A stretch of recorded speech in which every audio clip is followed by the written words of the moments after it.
და ნაცმოძრაობის პოლიტიკური საბჭოს დივანი გახლავთ ჩვენი სტუმარი ბატონი ნიკა ამელია და მადლობა ნიკა რომ გვესტუმრა ეკოლწფელად გეუბნები ძალიან ბევრი და ბევრი საკითხები არის მიმოსახილი და მით უმეტეს რადგან ნაცმოძრაობის პოლიტიკურ საბჭოს დივანი ბრძანდებით ძალიან საინტერესო იქნება თავად მაყურებლებისთვისაც რა ინფორმაცია მოდის საბჭოთა უკრაინიდან და დამერწმუნეთ ხალხო ყოველ ღამე უყურებთ თითქმის ყველა უკრაინულ საინფორმაციო არხებს და რაც თავარია ტოქ-შოუებს და ძალიან ცუდი და უცნაური ფონია თავად უკრაინაში. აი გულწრფელად გეუბნებით, მე მგონია რომ საქართველოა საბჭოთა, ნუ აი ერთპარტიული. იქ პარტიები კი არ მართავენ, ოლიგარქები მართავენ ქვეყანას და აი ზუსტად ეხლა აი 5 საათზე გასულდა აი მისი რადიო თავისუფლების ჟურნალისტური გამოძიება და მართა არ მეგონა ესეთი ჭაობი და ფსკერი თუ იქნებოდა უკრაინაში იქაური გენერალური პროკურორი ხალბატონი თან გაგებაში არ არის სისხლის სამართად და დანიშნეს გენპროკურორად და დანიშნა ვინ? მე გაგიკვირდებათ. ავაკოვმა დანიშნა და ამ ქალის ძმა ავაკოვის ფირმას ალბათ იცით ეს ავაკოვი ხარკოველი ბიზნესმენი იყო და ესე იგი ყველა მის ბიზნეს საქმიანობას ამ ქალის ძმა კურირებდა. ნებისმიერი პრობლემის ჩამქრობი იყო და შემდეგ და ამ ქალის ქმარი პოლიციელი იყო.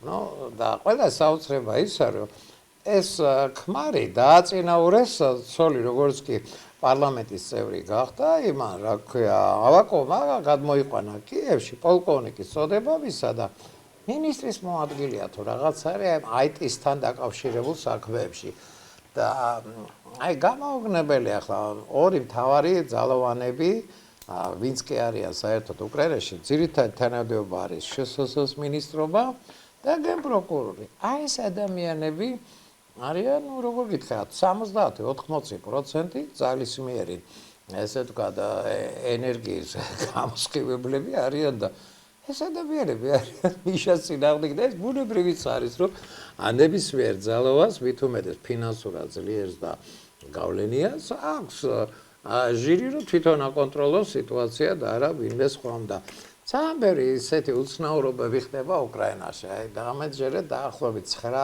ოლიგარქი მართავს უკრაინას და როგორ არის იცით გადამავალი უპირატესობით ხან ერთი კლანია ძლიერი ხან მეორე და ჭაობია. უარესის შეფასებაც შეიძლება და აღარ დამთავრდა ისა და მე მინდა გაგახსენოთ ჯერ კიდევ 2004 წლიდან ესე ვთქვათ ოლიგარქიის წინააღმდეგ იყო პირველი რევოლუცია ეგრეთ წოდებული მერე ეს ღირსებისა და რაღაცის ბანალური და იქაც თავარი ლოზუნგი იყო მოვიშოროთ თავიდან ოლიგარქები ისევ მართავენ და მე მართა გამეკვეთა ხა ძალიან კარგად ხვდები რაც ხდება უკრაინაში და ზელენსკის თავი გაგორდება ალბათ ერთ 60 თვეში. ყოველ შემთხვევაში შემოდგომას ნამდვილად ვერ გასტანს. მე ესე ვფიქრობ რომ თავად იქაც უკვე აი ძალიან დიდი ის არის იმედგაცრუება და რაღაცა და აი ესე არ ვიცი ყოველ შემთხვევაში ზელენსკის ასოციაციურ ფაზაში არის და ბოლო მისი ეს იყო სურვილი რომ ეგება მიშამ გადაარჩინოს სიტუაცია და არ ვიცი ნუ ახლა არ ამჯერა ის რაც დღეს გავრცელდა ინფორმაცია რომ უკრაინაში ესე ვთქვათ იმან რა ქვია პარლამენტში მთავრობამ გამოიწვია ეს ის რა ქვია შუამდგომლობა რომ კენჭი ეყაროს მას შევხედოთ რა მოხდება როგორ მოხდება მაგრამ მე თუ გითხავთ აი ისა მიხეილ სააკაშვილი გილიოტინაზე დებს თავს 9 ოლიგარქი შეჭამენ მიშას კი არა ჩეგევარა რო ჩავიდეს იგი მასაც შეჭამენ და არ ვიცი შენ რა ინფორმაცია გაქვს თქვენს პარტიას გააჩნია თუ არა ხა მე უსმედი აი მას რა ქვია თქვენს წარმომადგენელს და არ ვიცი როგორ გასულდება იქ და რა გასულდება მაგრამ საერთოდ უცნაური იყო ამის გარშემო საქართველოში რაც აი ესე ვთქვათ ნებათაღება დაწია და მოდი ამასაც შევეხოთ მე სიმართლე გითხრა შენი აზრი მაინტერესებს მართალია შენ პოლიტიკური თანამდებობა ნიკა არასოდეს არ ქონია ნაცმოძრაობის დროს მაგრამ აი ვანო მერაბაშვილის ეს გუშინ წინდელი განცხადება რა იყო და რა სურვილი და რა ჟინი აქვს რომ პოლიტიკაში ჩაერთოს ესე ჩემთვის გაუგებარია და რაც თავარია თქვენი პარტია ნუ პრინციპში რამდენიმე თვალსაჩინო წარმომადგენელი ხართ რას ფიქრობთ აი ამ უცნაურობაზე, რაც ჩვენთან პარასკევს დაფიქსირდა, მე ეს ხალხს ვსვამ, ვითომ ეს პოლიტიკური, ის უბრალოდ ეკონომიკური რაღაც ინიექციის თუ გეგმაც არ არის, მე არ ვიცი რა არის ესა და ასევე ძალიან მაინტერესებს სად შეაფარეს და როგორ შეასრიალეს ეს ესე თქვა და 6 წლამდე პატიმრობა თუგი არ დაემორჩილები. მე თუ გითხრა მართლა ანტიკონსტიტუციური არის და ეს არის მთავარი თემები ნიკა და მადლობა რომ დამთავრდი ჩემთან სტუმრობას და შენეული შეფასება დაუფიქსირეთ მაყურებელს და საერთოდ შენ როგორ აღიქვამ იმას რაც დღეს აბშთა საქართველოში ხდება. დიდი მადლობა მოწვევისთვის საიდან დავიწყოთ ხდება უკრაინაში უკრაინა მთავარი თემა. რა თქმა უნდა ეხა ყველა ხვდებით რომ იქ მიმდინარეობს ბრძოლა კლანებს შორის, ხო? და ერთ ხარეს კლანებს შორის ბრძოლა და მეორე ნაპირის დღას როგორც აღმოჩნდა ზელენსკის ინტერესი, რომელიც მზად არის ჭიდროდ დაუკავშიროს საკუთარი პოლიტიკური მომავალი ბატონ სააკაშვილს, ხო? ზელენსკის ინიციატივა იყო და არის, რომ სააკაშვილი ჩაერთოს სახელმწიფოს მართვის ფერხულში, ხო? ეხლა სააკაშვილს იქით ხო არ უთხოვია, გასაგები. რატომ? ვინაიდან ის ათვიცნობიერებს და ვისაც აქვს კავშირი და ურთიერთობა უკრაინასთან ელემენტარულ დონეზე მაინც, თუნდაც ნათესავებთან ყველა ეტყვის სიმართლეს, რომ უკრაინა ძალიან მძიმე დღე უდგას. დღეს განსაკუთრებით აი ამ ეპიდემიის შემდეგ ეკონომიკური კრიზისი კიდევ უფრო გამძაფრდა, გახდა კორუფცია რეალურად შეიძლება ითქვას, აი ჭაობში კიდევ უფრო გაღრმავდა, თუ კი სადმე არის ეპიდემია არის უკრაინაში კორუფციის თვალსაზრისით და ეს დაინახა ზელენსკიმ და სწორედ ამიტომ უხმო საკუთარ გუნდში სააკაშვილს, ხო? ხა მისი ინიციატივით შევიდა შუამდგომლობა რადაში დასამტკიცებად. ხა იქ არის ძალიან ბევრი კლანი. თქვენ ბრძანეთ რამდენიმე ოლიგარქიის, ანუ წარმომადგენელს მართლ პარტიაში რაღაცა სხვადასხვა ზოგს მომცრო, ზოგს ცოტა მსხვილი გავლენები რადაში, ხო?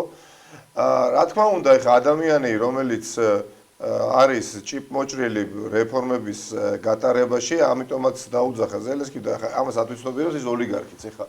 ყველაფერს აკეთებს იმისათვის, რომ ყველაფერს აკეთებენ, რომ სააკაშვილი არ იქნეს ხა არჩეული ვიცე-პრემიერად რეფორმების დარგში, მაგრამ ზელენსკის მხრიდან იმდენად დიდი ნდობა აქვს ამან, მე დარწმუნებული ვარ, აი რუსები რო იტყვენ ნიმიტიონ და კატანიე, ხო, ასე თუ არა, ისე აუცილებლად სააკაშვილი აღმოჩნდება იმ სწორ ადგილას, სადაც ზელენსკი განუსაზღვრავს. ეხლა ზელენსკიმ უნდა მოიფიქროს ის ფორმა თანამშრომლობის სააკაშვილთან. ეხლა შეიძლება რადამ არ აირჩიოს, მაგრამ პრეზიდენტს აქვს უფლებამოსილება მოვალეობის შემსრულებლად დანიშნოს მაგალითად ვიცე-პრემიერი, რაც რეალურად ერთი და იგივეს ნიშნავს.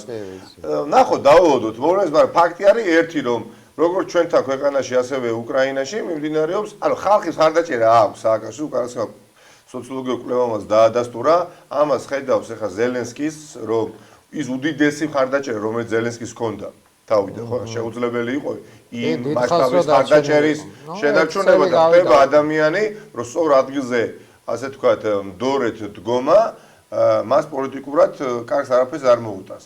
ამიტომ ნახოთ, დავალოდოთ, ქვეყნის პრეზიდენტია და მას ძალუს რეალურად სურვილის შემთხვევაში და სურვილი არის, რომ საქმეები გააკეთონ სააკაშვილმაც და ზელენსკიმაც ერთობლივად და ის რა რეაქციაც აქ მოყვა და დღემდე საუბრობენ ჩემის აზრით ქართულ ოცნებაში რა არის საინტერესო, რას მინდა ხაზი გაუსვა.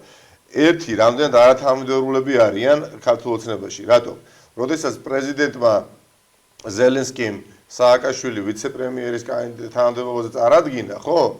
აღმოაჩინეს ქართულ ოცნებაში მესიჯ ბოქსები ძველი გადააგდეს და თურმე აღარ ყოფილა, არ ვიცი მე, წარსული, აღარ ყოფილა არააქტუალური, აღარ ყოფილა არასაინტერესო და არაფერზე და არავის არ საუბრობდნენ გარდა ამ ადამიანზე, ხო? და ყველაფერს აკეთებენ თავისი, ასე თქვათ, მოკლე გაქანებით და დაბალ სიმაღლეზე ფრენით ქართულ ოცნებაში, რომ ხელი შეუშალონ რას? მოდით ეხლა სხვა კუთხით და რაკურსს შეხედოთ, რას შეუშალონ ხელი? ეხლა საქართველოში ხელისუფლება ხომ იცის, რომ უკრაინა არის ერთ-ერთი მთავარი სახელმწიფო პარტნიორი სახელმწიფო, რომელსაც აქვს დიდი რესურსი, რომ იყოს მდიდარი სახელმწიფო. თუ უკრაინა არის ეკონომიკურად მდიდარი, დემოკრატიულად განვითარებული სახელმწიფო, ეს საქართველოს როგორც სახელმწიფოზე აისახება მხოლოდ პოზიტიურად. და ზელენსკიმ სწორედ ამ ინტერესებიდან გამომდინარე გადადგა ის ნაბიჯი, ეს ყველაფერი იცის ქართულმა ოცნებამ, მაგრამ იმდენად ახლო მხედველები არიან, რომ აბრმავებთ ეს პოლიტიკური ვიწრო პარტიული, არ ვიცი, ბალღამი, ბოღმა თუ რაც გინდა დავარქვათ. თუმცა ერთი რამ უნდა ითქვას, ეხლა მოსწონს ქართულ ოცნების ჩინოვნიკებს თუ არ მოსწონთ მიხეილ სააკაშვილი და გასაგებია რომ გულისიღმოში ყველა აღიარებს ეხლა მის მასშტაბს, ეხლა რახან აქტუალურია, ხო, ამიტომ საუბრობთ ამდენს, ხო, ეხლა ამ წუთას. აქტუალურია. მაგრამ ეხლა კობახიძე, ბატონი თალაკვაძე, არ ვიცი რომელი ერთი, ეხლა ხალბატონი ენძელა მაჭევარიანი, ეხლა ვინ მახსენდება? ენძელა დიდი ფიგურაა. ირაკლი სესიაშვილი ესენი, ხო, არის. ანუ პოლიტიკური გიგანტი ხო არის ეხლა სააკაშვილი ამასთან მეუღლე. ნუ მინიმუმ მათთვის ხომ იციან, რომ ეს არის უბრალოდ არაორდინალური მოვლენა, როდესაც ევროპის კონტინენტზე 50 მილიონიან სახელმწიფოში შეიძლება დაინიშნოს ერთ-ერთ მთავარ საკვანძო თანამდებობაზე, ხო? და შენ ვინ ხარ? შენ ხარ კობალ ურსმანაშვილი, გასაგებია ხარანგაულის მაჟორიტარი დეპუტატი, რომელიც არაფერს არ აკეთებ გარდა იმისა, რომ უბრალოდ რაღაც მიდიხარ ბარაც დაადე პარლამენტში და მოდიხარ. ანუ აი ეს კატეგორია, ეს მასშტაბი, ეს გაქანება, ეს სიმძლავრე აქეთ და აქეთ არის ის, რაზეც ახლა ვისაუბრეთ და მე მგონი უხერხულად გამოიყურება ეს ყველაფერი აქეთ მხარის ქართული ოცნების ასე ვთქვათ ფლანგზე. ადრე თუ გვიან ყოველთვის შეიძლება ეს ისტორიულადაც ასე იყო, დროში გაიწელოს, ხო? მაგრამ სიმართლე თავის ადგილს ყოველთვის პოულობს. და ეს სიცრუე მით უმეტეს პროპაგანდაზე დაფუძნებული ერთადერთი რაც კი აამოქმედეს ამ წლების განმავლობაში, მე მგონი არის ბოტები, რაც გააკეთა ხელისუფლებამ, ხო? ეხლა ხმას ამოიღებ რაღაც სოციალურ ქსელში, ოპონენტი რაღაცა და შეასევენ არარსებულ ხმას, ვითომ ამით ცდილობენ საზოგადოებრივი აზრის ფორმირებას. ეხლა გამოსული იყო ბატონი კობახიძე და საუბრობდა, რომ ნაციონალურმა მოძრაობამ 2008-2009 წელსო სამარცხინო ანტიკრიზისული გეგმა დადო, ჩვენ იმათა შედარებითო რას ლაპარაკობთ, ნახეთო რა მაგარი საქმე გავაკეთეთ. ჯერეთიც აი ორ მაგალითს მოგიყვანთ რა. ეხლა ერთი რომ ნაციონალურ მოძრაობა გასაგებია, მოდი არ ვიცი, მაგრამ ეკონომიკა ნაციონალურ მოძრაობას ჰქონდა სხვა ნაკლოვანება მის ხელისუფლებას და სხვაგან შევწოდეთ, ხო? მაგრამ ეკონომიკის თვალსაზრისით და ქვეყნის აღშენილობის თვალსაზრისით, ხო? დოვლათის შექმნის კუთხით, ეხლა ქართული ოცნება ხმას მართლა არ უნდა იღებდეს, სამართლიანად ეს ასე არის. ეხლა წლიურად ეხლა მინიმუმ 6-7-8% ეკონომიკური ზრდა იყო ყოველთვის ნაციონალურ მოძრაობის ხელისუფლებაში ყოფნის დროს. ამათ ხელისუფლებაში ყოფნის დროს, აი, ნუ მაქსიმუმი არის 3%-იანი, საოცნებოც არა აქვთ 6%, 7%. ამათ ხელისუფლების დროს ეხლა კარგით რა 800,000 კაცი წავიდა და ემიგრანტთა აქცია მილიარდელმა ქვეყანაში. ხო, უკანასკნელი რა ვიცი 8 წელიწადია ხელისუფლებაში არის. აი, ხელისუფლება არ ქვია, უბრალოდ მართვისადავები ხელთ ჩაიგდო. ხო და ეხლა ამ ხელისუფლების წარმომადგენელი, როდესაც ეხლა ამბობს, რომ ეხლა იმათი გეგმა რა იყო, აგერ ჩვენია, ჯერთიც გეგმაც არა აქვს, ხალხო, რა გეგმა ეს იყო თავიდან ბოლომდე ნაცრის შეყრა თვალებში, რაც გახარია მილიარდერის წარმომადგენელმა იმ დღეს პირდაპირ ეთერში აი ამ შრალი ბიუროკრატიული ენით იკადრა და აკადრა საზოგადოებას. არასოდეს მსგავსი ტყვილი ქართულ ოცნებას უნდა ითქვას ეს ხშირად ვცდილობ რომ თქვა ამ მასშტაბის ტყვილი, აი ესეთი გაძეკილი ტყვილების ჯერით არ უთქვამთ, გასულ 3 მილიარდ 500 მილიონიანი ტყვილი არ უთქვამთ. არასოდეს. და დოლარი თქვას. არასოდეს არ უთქვამთ. კი ბატონო, უთქვამთ, რა ტყვილი არ უთქვამთ, ხო ეხა ყველაზე თვალსაჩინო ერთ-ერთი კაშკაშა და კამკამა და ყველაზე რა ვიცი მე ისეთი კარგად თუ ჩაჟდა მეხსიერებაში თითო სოფელს 5 მილიონს მივცემო, ხო და დამაჯერებლობა დიდი ქონდა, მოდით ეხა ვაღიაროთ, მილიარდელი კაცი მოდიოდა, ხო? და ყველა მიცოდა რომ ფული აქვს უდიდესი და 5 მილიონი დაიჯერა ბევრმა, ხო? ხო, მაგრამ ასეთი არ უკადრიათ. პლუს ეხა ერთია რომ გეგმაში ჩაწერო ტყვილი და მეორეა ბატონო დავით რომ გეგმა არ არსებობს. არ არსებობს. გამიგეთ? აი უბრალოდ ნებისმიერმა თქვენმა თანამშრომლებმა მსგავსი პრეზენტაცია რო ჩაატაროს აი აქ თქვენს არაჩვეულებრივ სტუდიაში და პირდაპირ ეთერში რო გადასცეს. აი ტასომ რო ჩაატაროს ეხა პრეზენტაცია ეკონომიკური, ასე ვთქვათ, ანტიკრიზისული გეგმის. ხო, და პირდაპირ ეთერში რო გადასცეს. ერთი აი გეუბნებით, არაფერი განსხვავება არ იყო. მატერიალური სახით არ არსებობს, გეუბნებით, გეგმა, ბიუჯეტი არ არსებობს. ბიუჯეტი არ არსებობს. პლუს რაც კი თქვა რიტორიკის დონეზე ისიც კითხვილი იყო. ანუ ერთი რომ ბიუჯეტი საგანგებო არ არსებობს, არ არსებობს, შემოსავლები არ აქვს, დაფინანსების წყაროები არ აქვს, ბიუჯეტი ვერ შეადგენს და პარლამენტში ვერ შემოიტანეს. და იმ დღეს მოდით ეხლა მე თუ ტყუილს ვამბობ და მე თუ ვცდები, აგერ მაყურებელმა განსაჯოს და ან გამაკრიტიკეთ, ან შემაგინეთ, ან თქვით რომ კი ბატონო ეს ასე იყო. არი ფიქრეთ ბევრმა თქვენგანმა რომ ეს კაცი ისე დამაჯერებლად საუბრობს ეხლა აქ პრეზენტაციასთან ციფრებს და რიცხვებს გვიჩვენებს რომ არიქა ხვალიდან უკვე იწევს დახმარების გაწევას. დახმარების გაწევას კი არა. არ არსებობს ბიუჯეტი და მეტიც გავიგეთ რომ თვის ბოლომდე არ იქნება. წარმოგიდგენიათ? თვის ბოლომდე ესენი არაპირებენ მისყალი დახმარების გაწევასაც კი. პლუს აი რაც კი თქვა, ისიც ტყუილი თქო, რომ თქვი მინდა რომ ცოტა გავშალო, რა თქვა? თვითდასახმებულებთან მიმართებაში, კაცო. კაცმა თქვა, ადგა ეს კოსტუმი ჩაიცვა და 840,000 თვითდასაქმებული ყავსო ხალხო და ამ ხალხისთვის რომ ჩვენ რომ გამოვყავითო 75 მილიონი ლარიო. და კაკ შევჩერდით ერთი წამით. 75 მილიონი ლარი მეორე დღეს ავტეხეთ ამბავი, გახსოვთ თქვენ ალბათ მიადგენ დაწერეთ თქვენგანი 75 მილიონი ლარი 300 ლარზე რო გავამარალოთ, ყოფნის მხოლოდ 240,000 თვითდასაქმებულს. 240,000 თვითდასაქმებული გამრავლებული 300 ლარზე არის 72 მილიონი. 75 მილიონი ლარი მოემსახურება მხოლოდ 240,000 თვითდასაქმებულს. და არა 840, 600,000 საწაიღო და ამაზე როდესაც ავტეხეთ ხმაური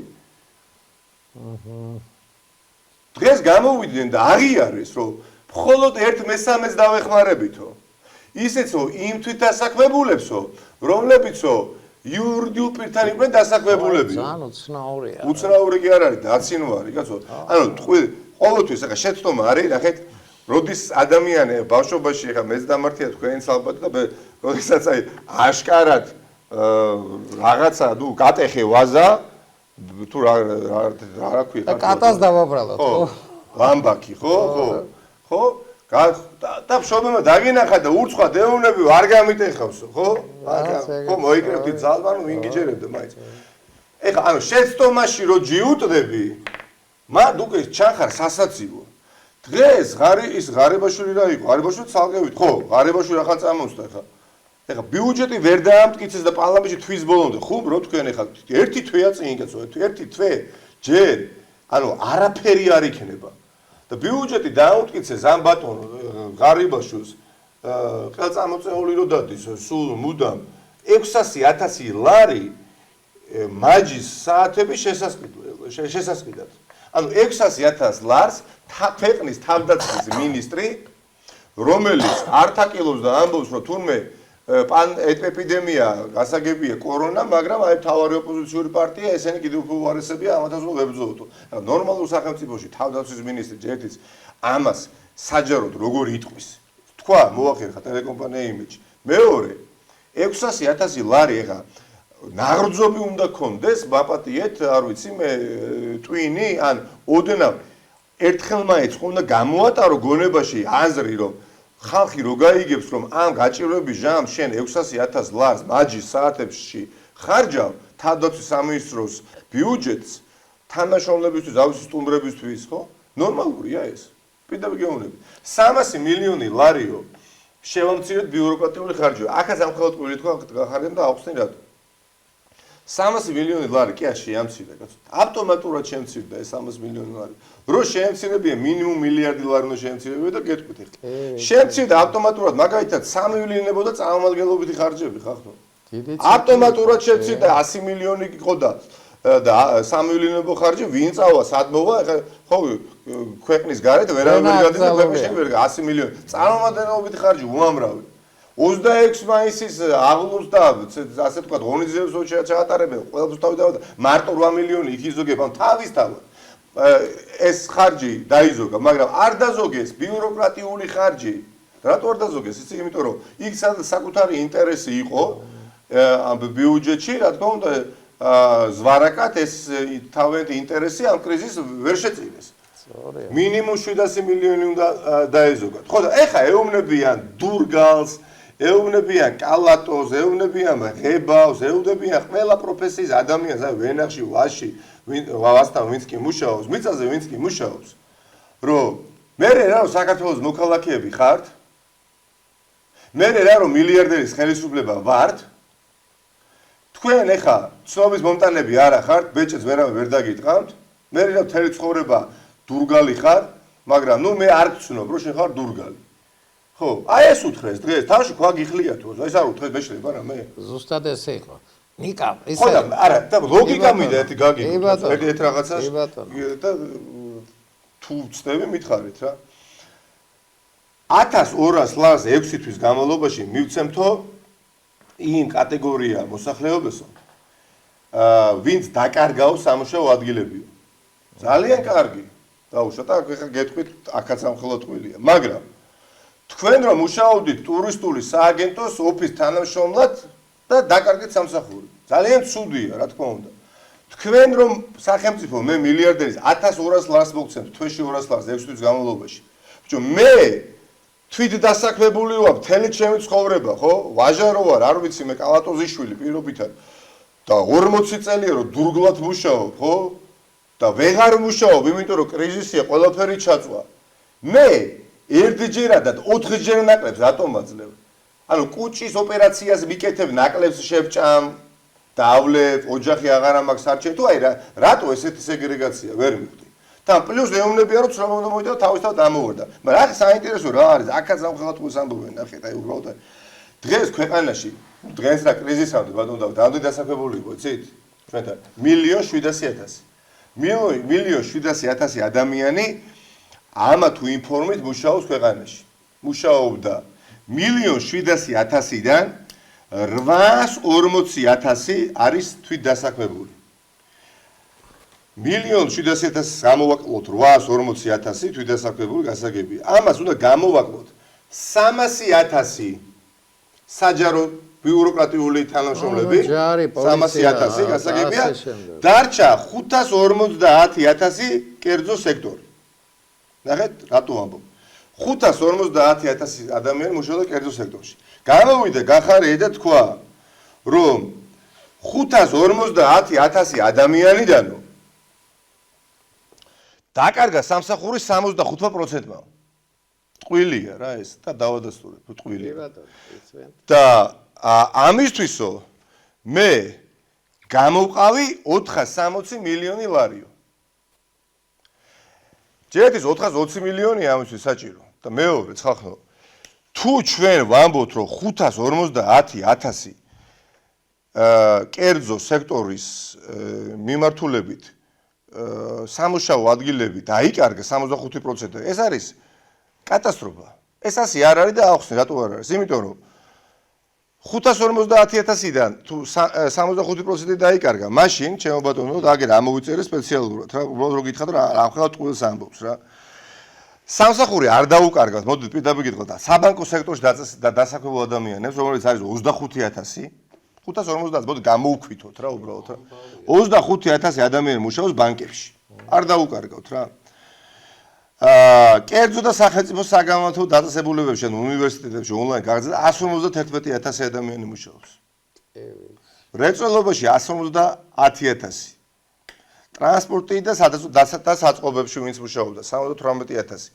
ამათ ძირითადად არ დაუკარგავთ თუ კი ვინმე დაკარგა სამსახური დაკარგა მშენებლობაში დასაქმებულმა 98.000-მა ხელოვნება გართობა დასვენების სფეროში ანუ თეატრებში 28.000 ანუ გაცილებით ცოტამ დაკარგა ვიდრე გახარია ამბობს რომ დაკარგავდა რატომ აი აქამდე ამის თქვა მინდოდა იმიტომ რომ დააბრახუნოს ეს ციფრი და თქვას რომ აგერ 460 მილიონი მე გამოვყავი და აი ამდენ ადამიანს რომ დავეხმარო და სინამდვილეში ამდენი ადამიანი არ საჭიროებს დახმარებას ამ კომპონენტში და ვინც საჭიროებს ეს არის თვით დასაქმებული და იმათ საერთოდ ზოგი შეაქცია. ანუ აინუნშიც არ ჩააგდო. გამიგე?